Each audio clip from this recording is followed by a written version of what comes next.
Hey, everybody, it's Rochelle, and we are back with the Artful Leader podcast, and we're doing it live in our Facebook group. Woohoo! So, everybody in the group now has an opportunity to access this content before it gets all published and into the audio podcast. And today I have a very special guest, Tish McAllise Sjoberg, who is my dear friend and expressive arts colleague. Thank you so much for hopping in today, Oh my Tish. gosh, I'm so glad to be here and to be with you.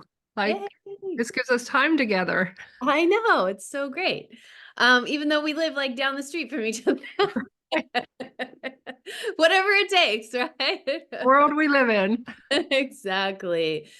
So I'm so excited to have you back, Tish. Your podcast episode that we did a while back was actually one of our most popular, most listened to. People loved that episode. And I'm so excited that you have expanded since then to write a book. Woo!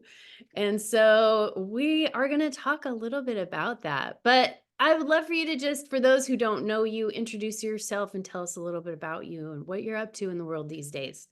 All right. I'm Tish, expressive arts therapist, and I'm a daily artist, which means I show up every day to do something creative. Usually I have a project, and I have a few that I can show if people want to see some samples. And I've been doing that now for over 20 years. So I started the process, which is all in my book. When my mother was dying, I asked her if she had any regrets. And her one regret was that she wished she would have become an artist. Mm, And I was really surprised by that because I hadn't seen really any evidence of it in her life, except, she took a drawing class here or there or talked about things. And man, I wish we would have known that. I would have known that we could have done this process together because mm, I was terrified of art. I mean, I knew I was creative. I knew I wanted to do art. I wanted to paint, but I was also, there was something terrifying for me about the process of, because now I know it was my critic kept coming up saying, you're not good enough, you don't know what you're doing. And then balance that with, or not, or unbalance that with, I felt like a fish out of water and I didn't know what I was doing. And I didn't know that creating art could be so emotionally difficult. And it mm, wasn't until I studied expressive arts therapy that I realized, oh, it's not just me that making art is hard for, it's everyone. And, or not everyone, but people who don't think it comes natural to them. right. And even people who does come natural to, they're up against their critic and all that kind of old messages and stuff. So at my mother's 1 year death anniversary, I decided I was going to make art every day for a year so that the world and I knew that I wanted to be an artist too. Mm. And year one came to an end and I'm like, let's keep going. And every year I just keep re-signing up. And so now I'm in my 21st year of making art every day. And yes, I do miss a day here or there. But for the most Mhm. part, it's like brushing my teeth. I can't go to bed. Like last night, I was like, oh my gosh, I still didn't do my art. And I wanted to get a good night's sleep before I talked to you. Right? But I was like, Tish, you can sit down and you can paint. Let's see, what did I do? I painted this. I painted that background. Yeah. It took me 5 minutes. And so, and if I keep going on it, with my 5 minutes a day or whatever, it could start looking like this. So just Mm, the idea that a little bit at a time. That's what I say in my book. Start with 5 minutes or always let it be 5 minutes mhm. because sometimes even after over 20 years, I don't have more than 5 minutes some days. Right. or I can talk myself out of it. But 5 minutes, oh, I can take 5 minutes. I can't say no to 5 minutes. And you're doing it right now. I am. And that 5 minutes is what made all the difference for me because I am a person who has, in various periods of my life, felt like an artist and identified as an artist and made a lot of visual art and poetry and different things like that. But over the last like 6, 7 years, I've been living in a really tiny apartment. And there was just something about not having like a dedicated art space. And like, I don't work at Monarch where I had my dedicated studio and all those things. And I've made a lot of excuses about why I don't make art anymore, or, and there was just something about the format that you suggest in the book, Artist as Verb. Look at all those little pages you marked. Yep, already. Um, there was just something so practical about like set a timer for 5 minutes a day, pick a time that is realistic that you can do this. I set an alarm on my phone that's like 9:30 every night because that's typically when I'm falling deep into doom scrolling on Instagram. Right? And I feel like, and I also have been reading the author, James Clear, who talks about, daily habits and how we really support ourselves with daily habits. And so I was like, okay, so how can I stack this into a time when I really want to change what I'm doing already? And 5 minutes, like how could I not have 5 minutes to do this, And so we can talk a little bit about how you structure yours and how I'm structuring mine. But yeah, there's not really an excuse. You know? And I don't there's so much about I don't know, kind of deconstructing what it means to make art. I think also because sometimes we think like, oh, I have to do this big thing and it has to be this like incredible image that emerges every time or something. And I feel like you're totally breaking all of that down with this little tiny daily practice. So I'd love to just hear more about what are the kind of the powerful things that you've learned about having a tiny practice like this every day. Right. Well, one thing that I've learned is it keeps growing. So, Mm. for example, we start with, I'm gonna grab one here. We start with doing a scribble a day. Mhm. Um, these are some of mine, and they started in a notebook at first, and they didn't have the frame around them. This is just like a 5 by 7 mat that you put on a picture. And so I do all the scribbling inside. So it makes it look like, oh my gosh, that's really something cool. Yeah. Um, so we start with scribbling there, and then we realize, oh, it doesn't have to be important. And then when we're having a bad day or we're in a meeting that we're not feeling good in, we're going to automatically say, oh my gosh, let me start scribbling. Um, so it's a go-to. um my hope for people is it's a go-to place to process their life as well as create art, because we need it. Yeah. We need that creative expression. And also, well, we're, as an expressive arts therapist, also, when we're doing art, we're slowing down, we're getting into a process, our senses are opening because we're looking at these images through our artist eyes. We're looking, we're hearing the sounds of the pen scribbling on the paper. And then we walk out the door and suddenly outdoors feels like, oh, what's the art out here? We just start looking. When it's a daily practice, we start looking at it, or a regular practice. It doesn't have to be every day. Right. It's easier for me every day. Yeah. It's like if I had to think, oh my gosh, I got to make art 3 times this week, I would totally lose. Right. So if somebody doesn't want to do it every day, I say choose your days, like every Wednesday night or every Saturday Right. morning or something, so that it's a little easier to remember. And bottom line is do what works for you. Yeah. Yeah. So so what else have I learned? I've learned that yes, I can process my life through my art, stay current with it. Uh, Mhm. I can also, when we show up every day or on a regular basis, there's less, oh my gosh, it has to look good. Yeah. 'Cause today can be, but tomorrow can be another day we show up again. And Mhm. also the first year I did it, I did oil pastels, which, again, I did the frame, but I did this with tape and I realized, oh, it was pulling up the paper and stuff. So it's always a learning process. Yeah. And I started out wanting to paint every day, but I had zero confidence. And by week 2, I said, if if I don't figure something else out, there's no way I'm gonna make it a year. So this was my first day I wrote, and I love when I write something about it because then I remember what happened.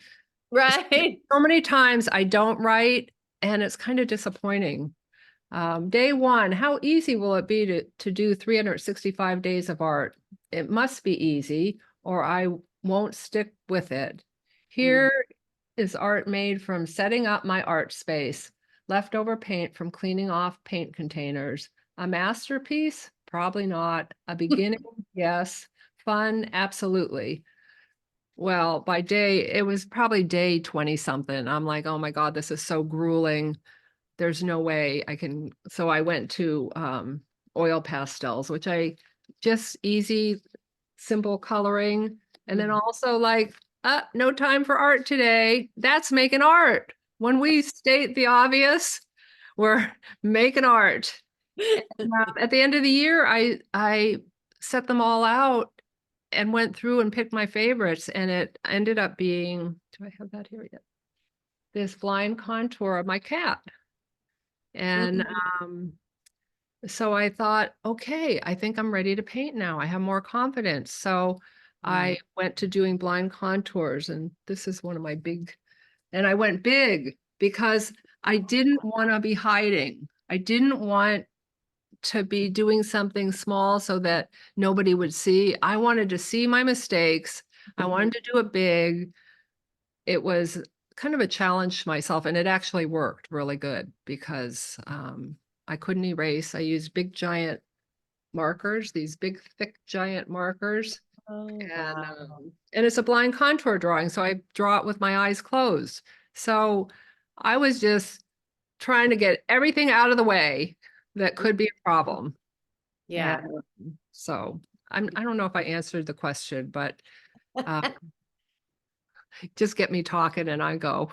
Yeah, no, but you said a lot of really interesting things about how art helps us kind of stay present to what's going on in our lives and document that. And, I find that too, just having this little documentation of like some highlight or some low light or whatever it was on every day, and how like breaking it down into these like smaller pieces kind of helps us let go of it having to be perfect, and how we build on things,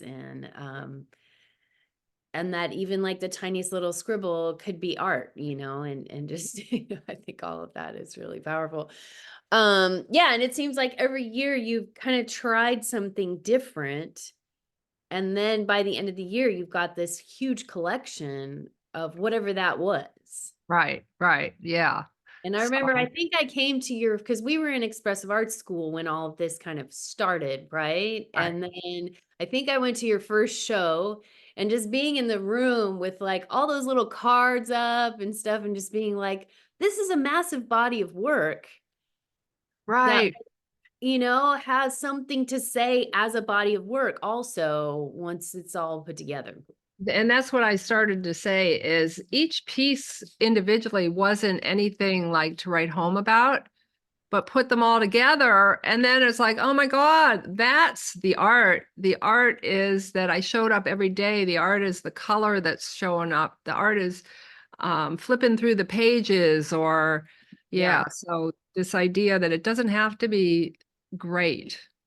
It just has to be showing up. Yeah. Yeah. Exactly. Yeah, and something that I've been thinking a lot about and kind of learning a lot about, and I did it in my live last week, was kind of like this, how healing and well-being is really about being able to be present.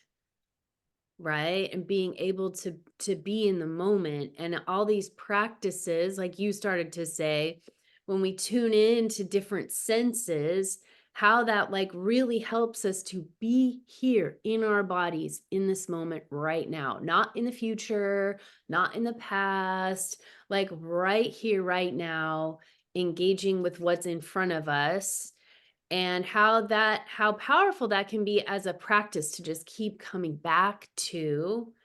um that helps us also like be present to like what's happening in our bodies and our emotions and the sensations that are there, or what's happening in our world and how we're feeling about it, and all these things that are so important for integrating stuff that's going on in our lives.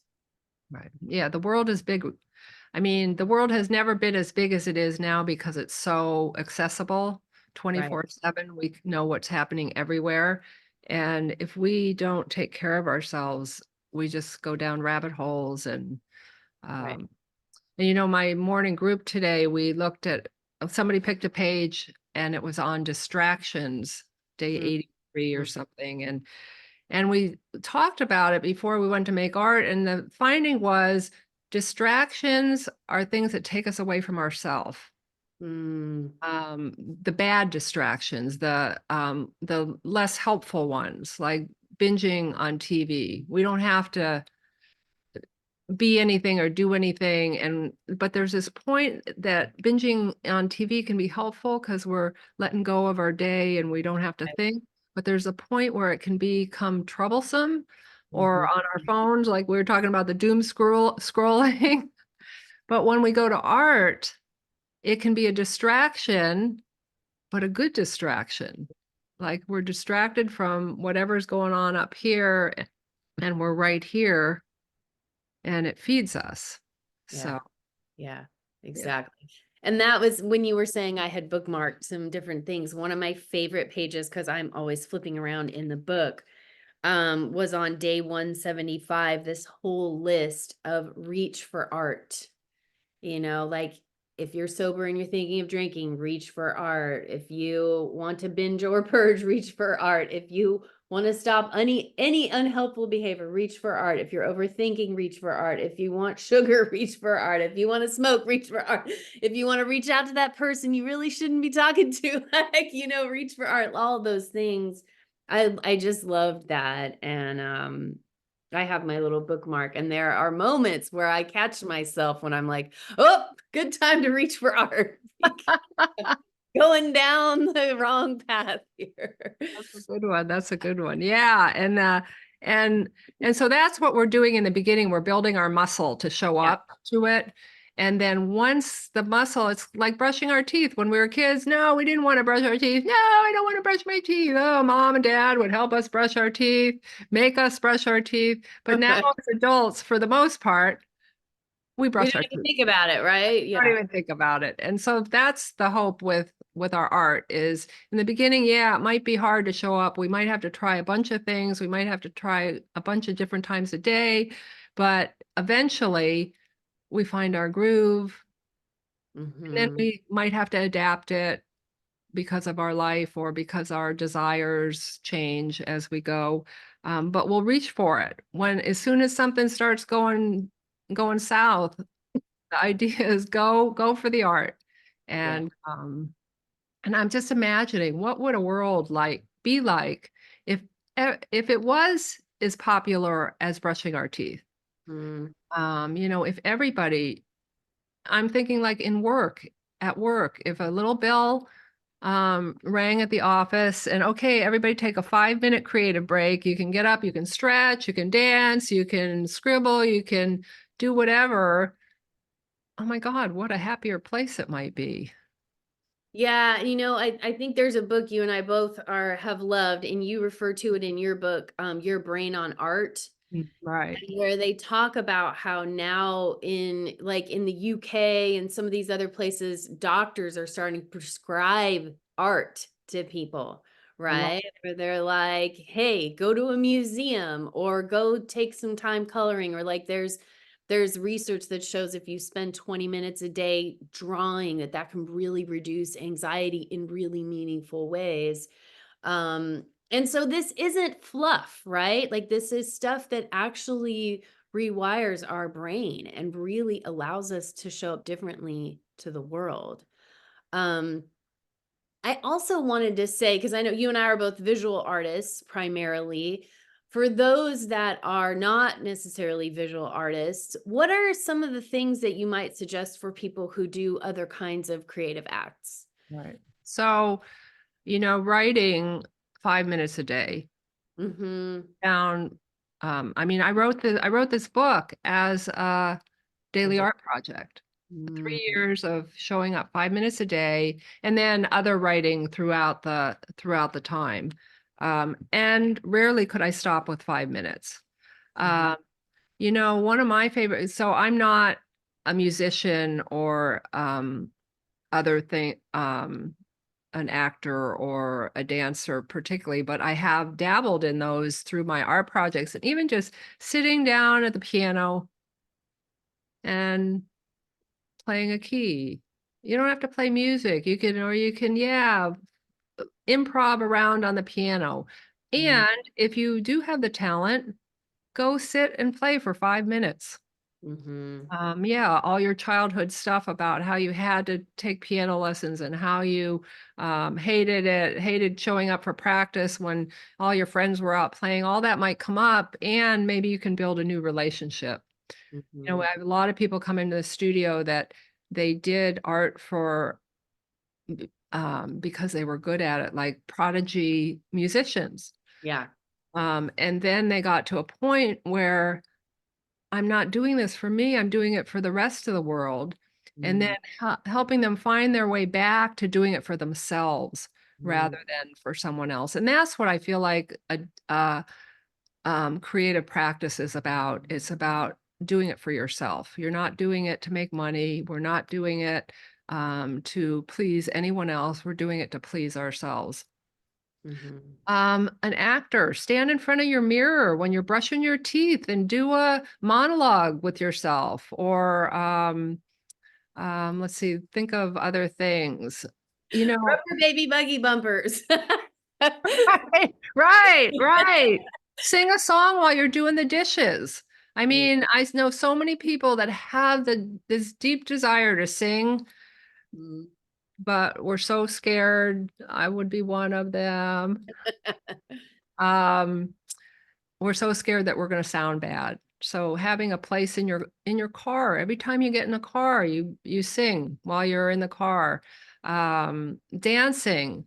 Oh, I don't have a big enough space. Well, remember that, what was it called? The 4x4 stage Yeah. At that booth. was tra Mhm.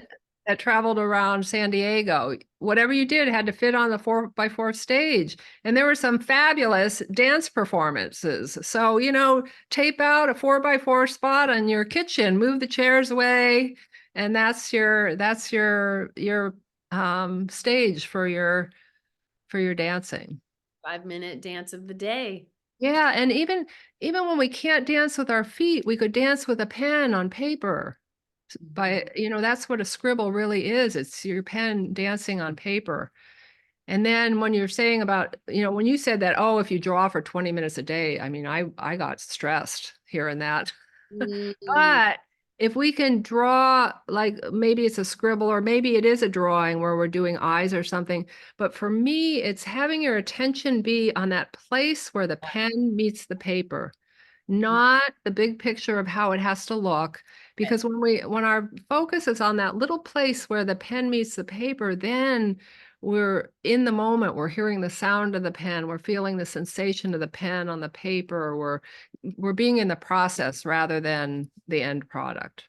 Yeah. And so, I'm totally grateful for your art on brain, your brain on art, Sue Maximum, is it? Or Anyway, they did all the research. So we Yeah. don't have to, we knew it worked, Yeah. but now they've done the research and they can prove that it works.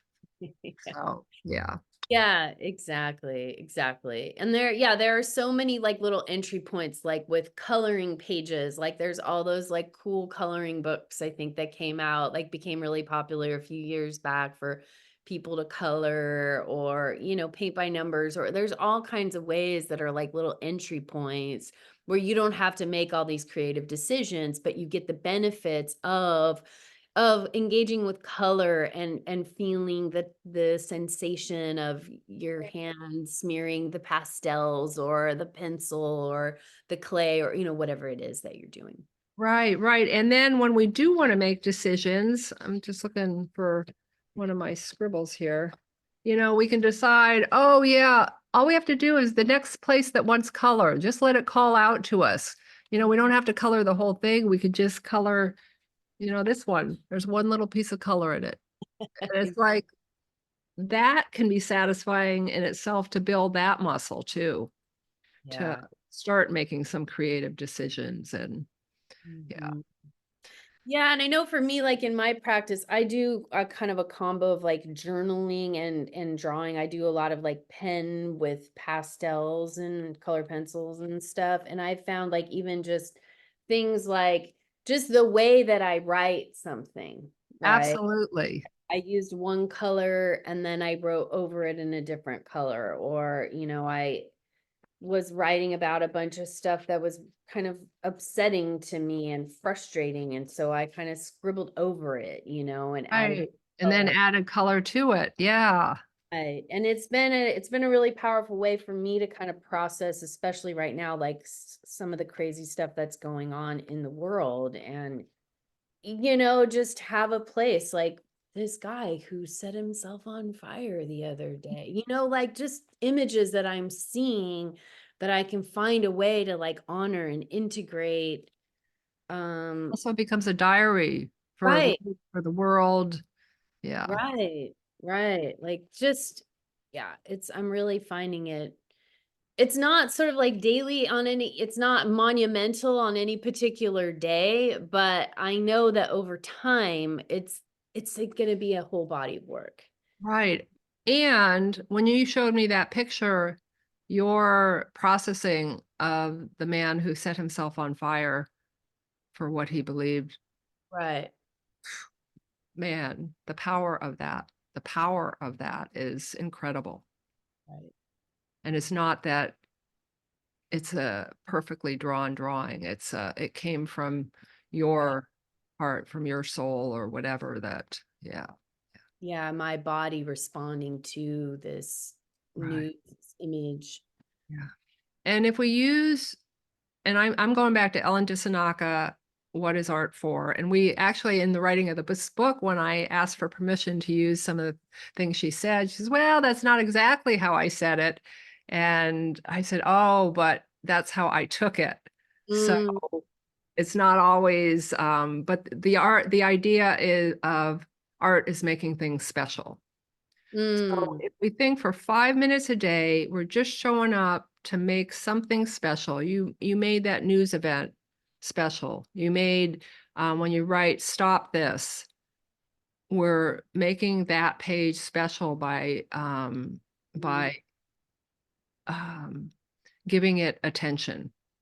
And so the idea that it doesn't have to be a work of art, what it has to be is, um, you know, giving our attention to something.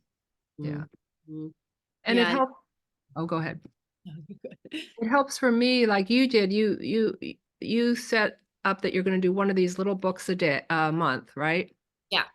So that just having something like that, a format helps us show up too. So my thing is I'm going to paint every day. I'm going to draw um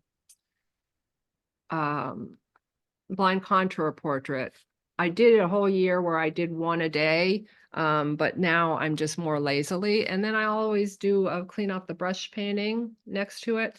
Um, so I know what I'm going to do when I show up. It's not Right. like this guessing game, because the blank page, the white canvas, the 5 minutes of time, not knowing what to do can be the one of the, things that locks the gate and doesn't let us in. Yeah.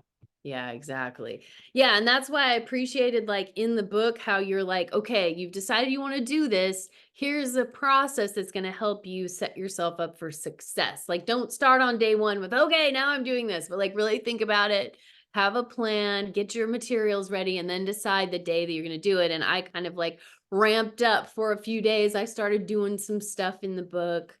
But yeah, there's just something like I'm like I do a little spread every day and sometimes I do more than that if I get inspired, but that's all I got to do. And some days it's like I It's just also small, so after a year, you're not gonna need to there you go. You're not gonna need to have a rental studio or something to store all your art. right, right. It's going to be in these 12 little books and yeah, so thank you for the inspiration on that. So I was curious, one of the things that we had talked about doing, and I know we're getting close to time for you, but do we want to pick a page and read a page of the book? Um, if there's anybody watching this live, I'm trying to track this. Just seeing if there's anybody who's watching this live. You have like 30 seconds to comment with a number from 1 to 350, and then we'll read that page. Because the book is a daily reader, right? So, a different thing to read every day, Yeah. depending and you read it when you start. You don't have to worry about, um, starting on January 1st. You can start any day of the year. Yeah. Okay. Well, it doesn't look like anybody is commenting yet. So let's just randomly. Yeah, you pick it. Ooh, 96. Day 96. Ooh, it kind of aligns with what we were talking about. Ah, art as savior. Art helps. I got my computer glasses on. We'll see if I can read this. People tell me often that art saved their life. I have witnessed it happen as someone wants to self-harm or feel suicidal and turns to their art to help them get through. Art helps us tolerate and manage discomfort longer. When we need relief, art can help. In addition, we have something to show for it. We lived through it and we have evidence of our journey through. I first learned this when I was working through Me Too issues in my 20s. Feelings seemed too big for me and were centered in my body. I wanted to self-harm to make them stop. At this time, I did not consider myself an artist, but I did have some acrylic paints. I spent hours with a tiny, tiny paintbrush painting tiny strokes of paint on a piece of furniture. Tiny strokes of paint that mirrored the damage I imagined doing to myself to relieve these intense feelings. I did not harm myself. Instead, I painted thin lines over and over until I was too tired to hold the paintbrush any longer. By this time, the ferocity of the feelings had subsided enough to let me get some sleep.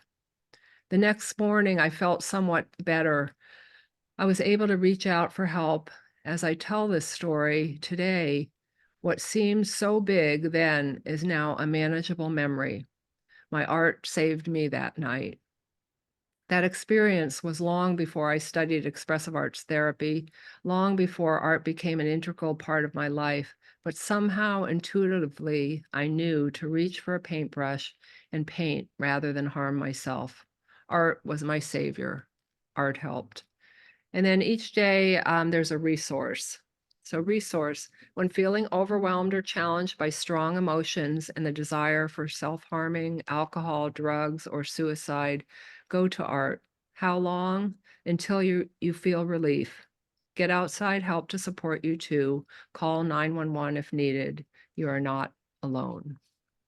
And that's the other thing. Art helps us not feel alone. The first 5 years I did a daily journal process. Um, it was about waiting for my partner to come. And so every day I was going to work on what do I need to do to be ready for love? And what Mm, I realized soon was my art became my love. mm, And so I had this model for love, this model of showing up, this model of being intimate, this model of being with. Yeah, mm, yeah, mm. there we So are. beautiful, all of that. So if folks want to get this, where do they go? What do they do? Um, We'll put you can order it from any bookstore. I always love independent bookstores, so support them when you can. Amazon. I also have it here at the studio at Expressive Arts at 32nd and Thorn. I just released the Kindle version, which is considerably less expensive. And some people say, oh, $36.50. That's a lot of money for a book. Well, my hope is this is going to be a resource for you for the rest of your life. It's not a book that you're just going to read and then pass on. You're going to keep it. And if you think about it, $336.50, that's 10 cents a day if you do it for a year. And so it's not, and a lot of spaces have it on sale for less, and including you can get it for less here at the studio right now for the book launch. Yeah. And then also to help me. If you can do a review, do a post. If you do buy a book, take a picture of yourself and post it. Tell your friends. Um, this feels like a grassroots, Mhm. and I have a page in there about how, okay, now you've gotten what you needed from this, pass it on. How are you going to carry this forward so that everybody knows that they can be an art maker? Everybody can bring this into their life. Yeah. Yeah, beautiful, beautiful. So excited to support you with this. And if you want to make art with Tish, she has a wonderful studio in North Park for those of you who are in San Diego, at Expressive Arts at 32nd and Thorn. And we'll put the links and stuff to the websites and everything. And I also have some online Oh, cool. classes too, so people from all over have are involved, and I hope someday soon to have some little classes, just little get you started things like you can do on your own time, but Cool. as I grow that part of myself. Yeah, yeah. No, it gets to keep expanding as it makes sense, right? Yeah. Like Yeah, the whole promoting the book is a whole different category. And so I'm learning, and that's the other thing. I'm using this book to help me stay with promoting the book. I'm trying to yeah. do a post a day. I'm trying to reach out to somebody. I'm sending one book a week to for a review. And oh, I didn't here, I got it. Oh, if anybody knows somebody that's an editor that could review, I'm taking like one day my art was just painting on, and this is what I send my books out in review for. Ah, how cool Like, is that? can you not open that? You know You're you're gonna. gonna open that. You're gonna open that. So that's why it's just fun that I get to do that now. It's play. Yeah. Yeah. Awesome. Love Thank that. you. Thank you so much, Tish. Thank you. Thank you for having me. And let's do this more often. Sounds good. All Have a right. wonderful day and go make some art, everybody, and buy the book. It's awesome. All Hey. All right. right. Bye. Mwah. Love you. Bye.